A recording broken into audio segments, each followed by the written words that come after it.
Donc,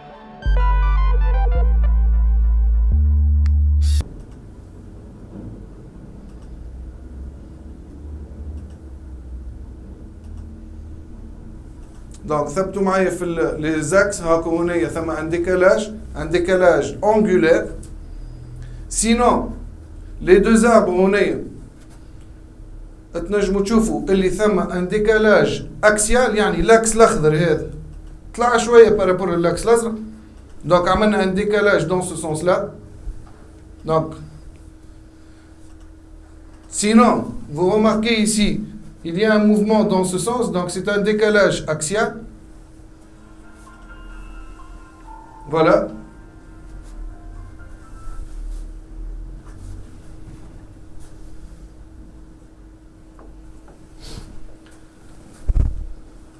Alors, dans la première figure, on remarque que les axes des arbres 1 et arbre 2 sont parfaitement alignés.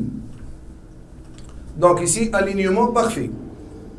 Dans le deuxième cas, vous remarquez ici que l'axe de l'arbre 2 est décalé vers le bas. On appelle ça un déplacement radial, parce que c'est perpendiculaire à l'axe. Déplacement radial. Dans le troisième cas, vous voyez ici que les deux axes sont éloignés dans ce sens. Donc on appelle ça un déplacement axial. Dans la quatrième figure, vous remarquez que l'axe de l'arbre 2 est incliné. Donc on appelle ça un déplacement angulaire. Dans le dernier cas, les axes, si vous voulez, se tordent dans ce sens. Donc on appelle ça un décalage, voilà, un décalage angulaire. Pour le symbole de l'accouplement élastique, c'est ce symbole-là.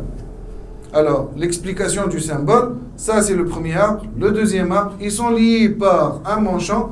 Entre les deux, il n'y a plus le X de tout à l'heure. Il y a un symbole, si vous voulez, un N.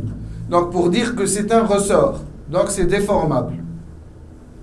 Les solutions constructives. Il existe plusieurs cas. Donc, par exemple, pour la première figure, on a utilisé la pièce 3 ici, elle est en plastique. Dans la figure suivante, vous remarquez les bagues 5 qui sont en plastique. Donc, le plastique ou bien le caoutchouc, il est reconnaissable à partir des hachures. Les hachures, ce sont des traits croisés. Kif kif hunaya. Donc, cette gaine-là, elle est en plastique. On peut aussi utiliser des solutions comme le montre cette figure. Donc, ce sont des accouplements métalliques. Il n'y a pas d'élément plastique, mais il y a une rainure hélicoïdale qui va permettre de donner une élasticité à cette pièce.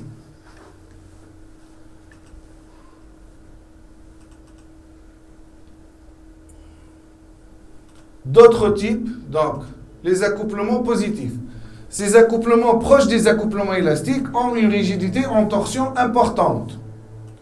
Parmi les technologies, on retrouve, par exemple, les accouplements assoufflés.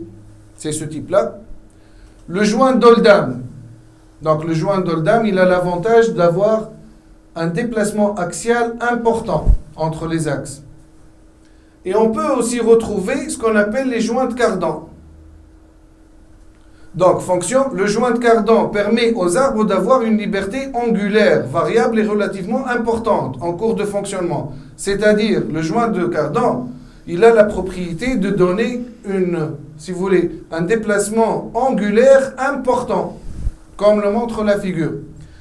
Le joint de cardan AV, par exemple, il est utilisé dans les voitures, dans la transmission de la boîte de vitesse vers les roues. On utilise ce qu'on appelle les cardans. En fait, les cardans, c'est une solution qui est représentée suivant cette figure.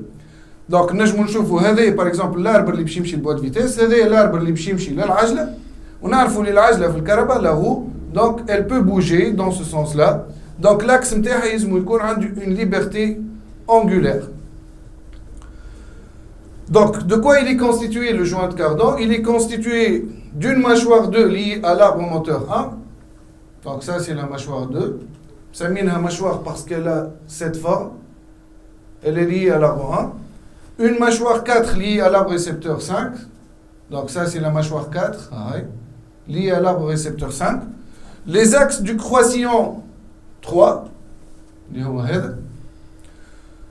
ainsi que ceux des arbres moteurs et récepteurs doivent coïncider au même point. C'est-à-dire l'axe de l'arbre ou l'axe de l'arbre de sortie doivent coïncider dans le même point. L'inconvénient de ce type de transmission, c'est que les vitesses de rotation ne sont pas les mêmes.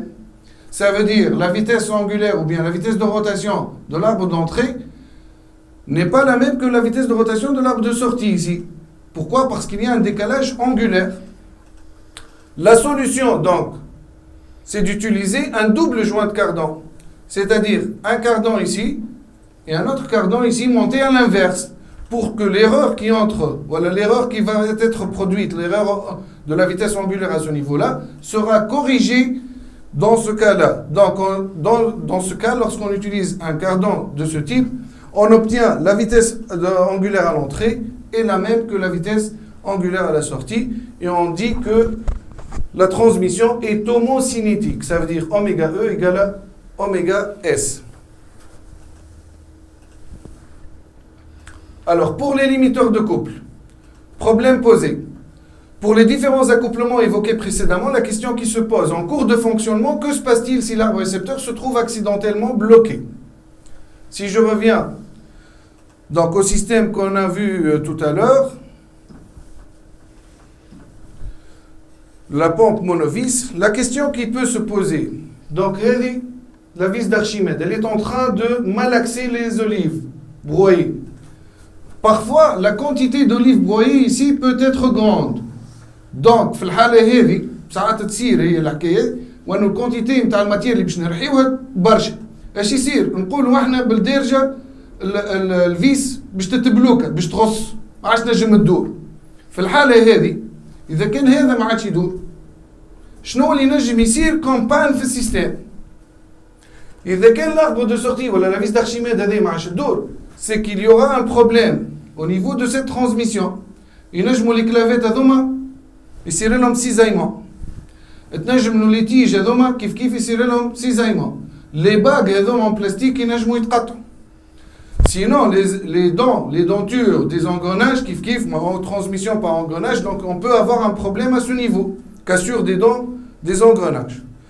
Si tous les problèmes ici ne se font pas, le moteur va être détruit. Donc il faut trouver une solution. Si l'arbre récepteur se bloque, qu'est-ce qu'on va faire comme solution pour éviter que l'un des organes de transmission sera endommagé? Donc, si je reviens à la question posée, donc, en cours de fonctionnement, que se passe-t-il si l'arbre récepteur se trouve accidentellement bloqué? La réponse est, l'un des organes de liaison sera endommagé. La solution, il faut remplacer l'accouplement qu'on a utilisé par un dispositif qu'on appelle un limiteur de couple. Le limiteur de couple aura comme solution la suivante. Donc ça c'est l'arbre de sortie du réducteur, ça c'est la vis d'Archimède. La solution, qu'est-ce qu'on a fait? Au lieu d'avoir une transmission par obstacle à ce niveau, on a fait une transmission par adhérence. Qu'est-ce qu'on a fait en fait? Deux plateaux qui serrent un disque. Là c'est le détail qui est agrandi. Donc tu vois les deux plateaux serrés par des boulons. Serrés sur quoi? Ils serrent un disque. Le disque est équipé de deux garnitures. À ce niveau-là, deux garnitures en ferro-dos, ce que vous voyez ici. Le ferro-dos, c'est une matière composite, plastique, avec des morceaux d'acier ou de cuivre, donc qu'on appelle ferro-dos.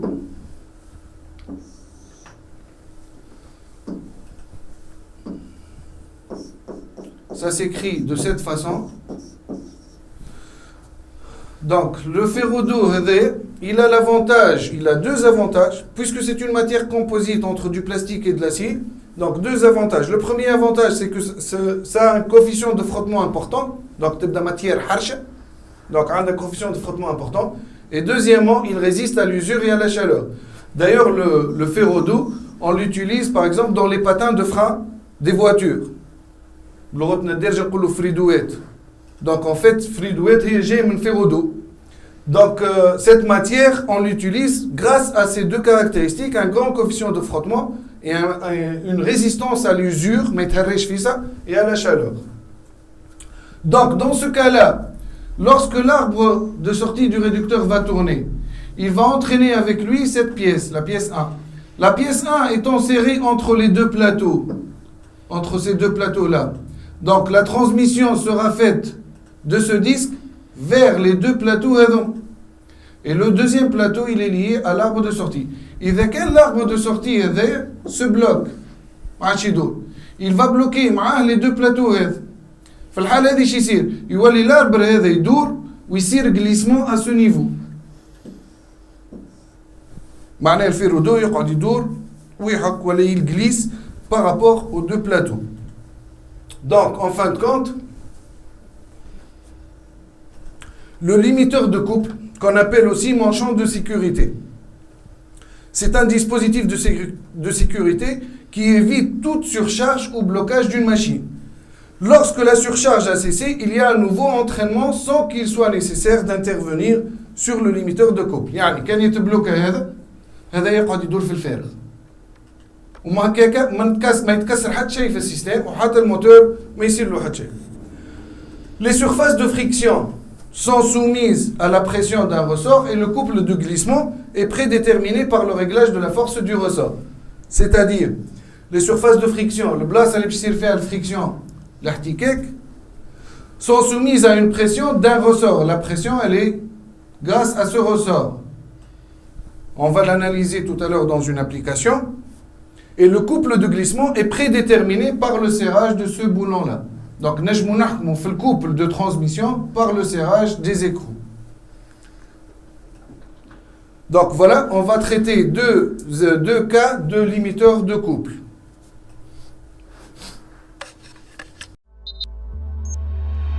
Bye.